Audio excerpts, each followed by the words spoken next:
Namaskar.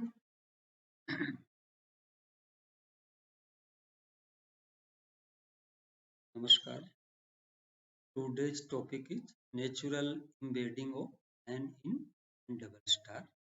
In today's lecture, we establish a relationship between a normed linear space to its second conjugate space, and this is for the students of MSc Maths fourth semester, and the paper is Functional Analysis 4C6.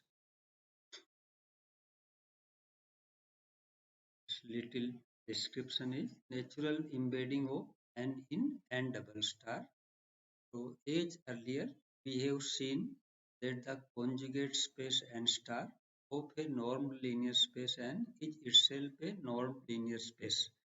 Therefore, it is possible to form the conjugate space n star star of n star, and we denote this space by n double star, and we call it the second conjugate space of n.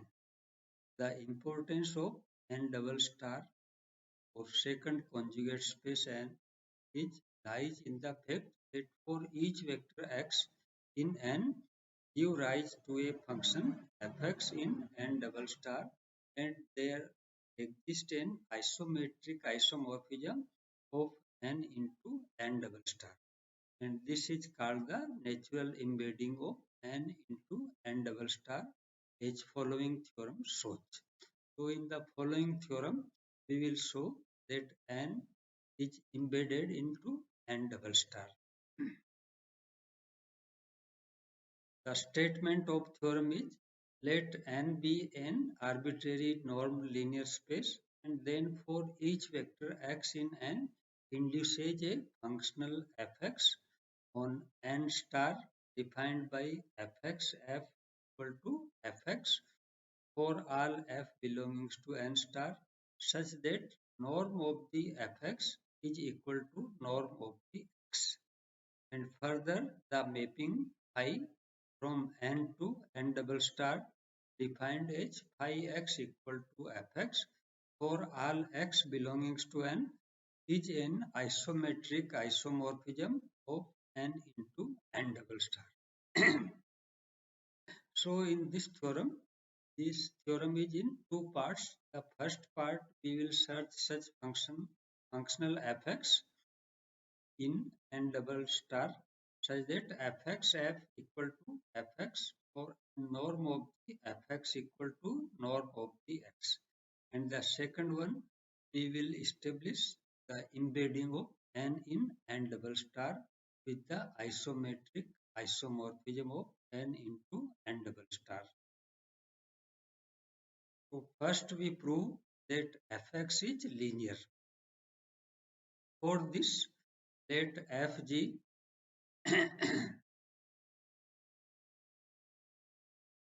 for this, let fg belongs to n star and ab be any scalar. Then we have that fx af plus bg equal to af plus bgx by definition of the fx, and this we can write as a fx plus b gx, and after reverse definition of the fx we obtain this as a fx plus b gx b fxg. So in this way we obtained from fx af plus bg is equal to a fxf plus b fxg. So we can say that this fx is linear.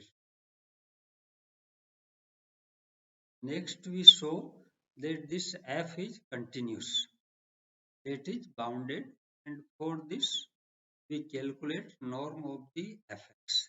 So norm of the fx is supremum of the modulus fxf such that norm f is less and equal to 1.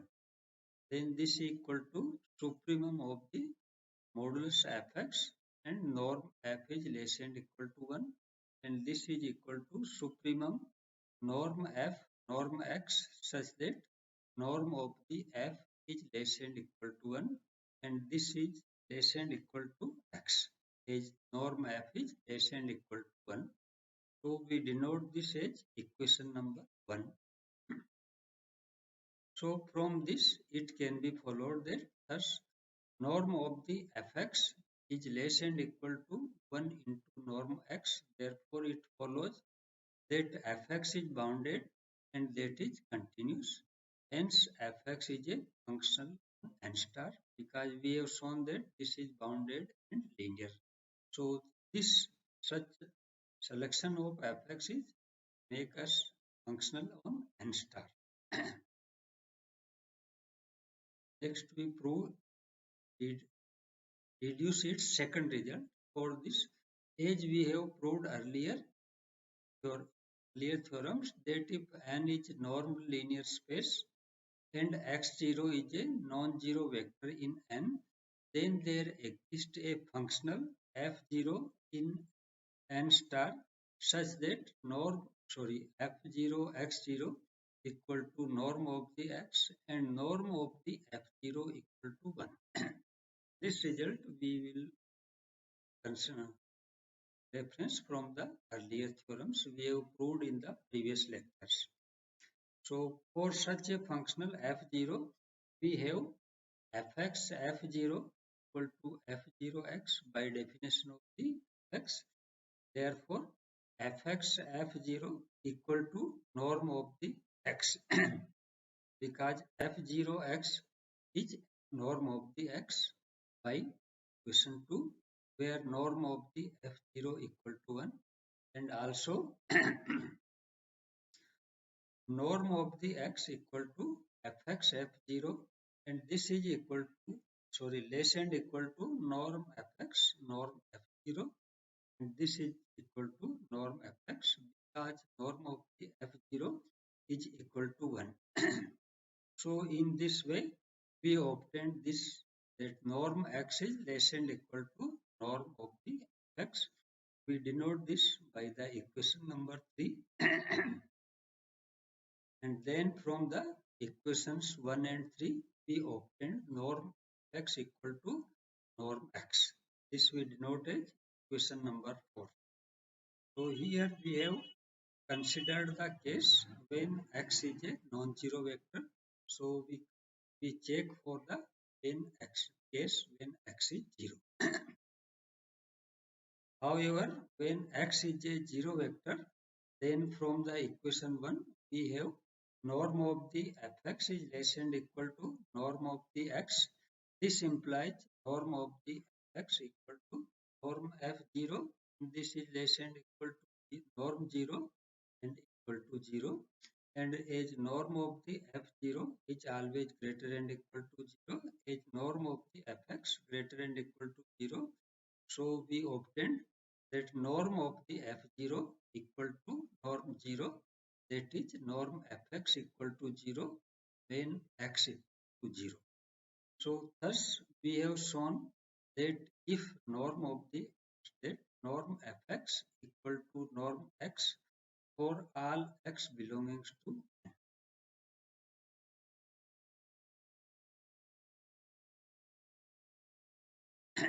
so we have obtained the result that norm of the fx equal to norm x for all x belonging to n. And for the second part of theorem, we have to prove that phi is an isometric isomorph.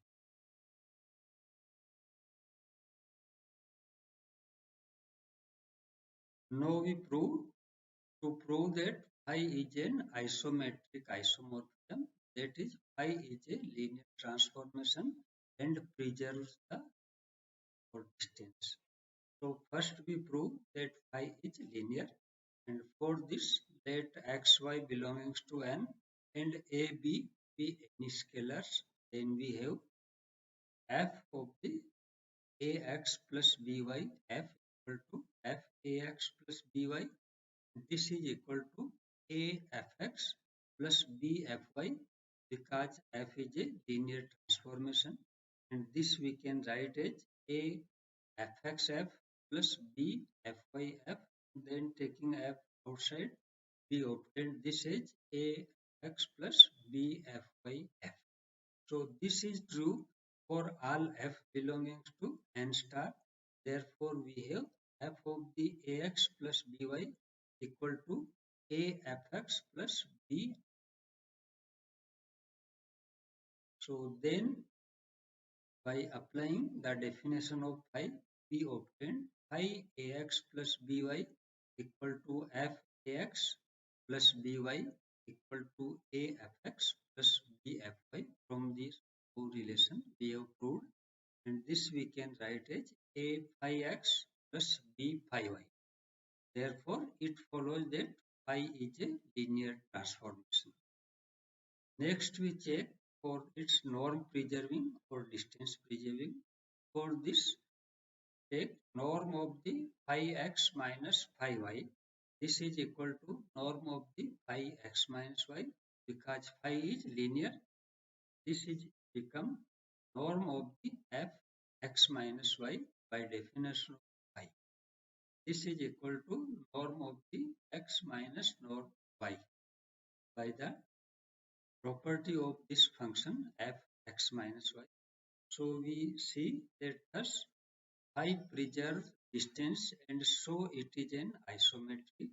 Finally, we check for 1 that if phi x equal to phi y, then this implies phi x minus phi y is equal to 0, and this implies norm of the phi x minus phi y equal to 0, and this implies norm of the x minus y equal to 0, because phi preserves norm. And then by the property of the norm, that if norm of any element 0, then this element is 0, that is x minus y equal to 0, so this implies x equal to y. So in this way, we obtained that phi is a 1-1 mapping. So as a matter of the fact that isometry is essentially a 1-1 mapping. Isometric mapping is always a 1-1 mapping. So we have proved that this phi is linear, and this preserves the norm for distance. Therefore, phi is a isometry isomorphism. Hence, phi from n to n double star is an isometric isomorphism. So for this result, we check that how it is embedding. The mapping phi as defined in the above theorem is called the natural embedding or canonical mapping of n into n double star, since it enables us to regard n as a part of n double star. So without changing any of its structure as a normed linear space, we write n equal n is subset of n double star. So if we regard this as without changing any of its structure as a normed linear space, we can write that n is the subset of the n double star. So in this way, n is naturally embedded in n double star. Further, that if the mapping as defined in the above theorem is onto also, then phi is called a reflexive mapping. And thus in this case, we write n equal to n double star. So this is the case when we regard that without changing any of structure, we are able to map an element of n to n double star, or give rise a element x give rise to a element of the second conjugate of star. So in this today's lecture, we have proved that a theorem which tells us that how we can embed it into n star. So we have proved this theorem two parts. The first part we consider the property of x, that is linear, norm of the fx, norm preserving mapping, that norm of the x equal to norm of x. And in the second part, we have proved that such a mapping phi from n to n double star is isometric mapping.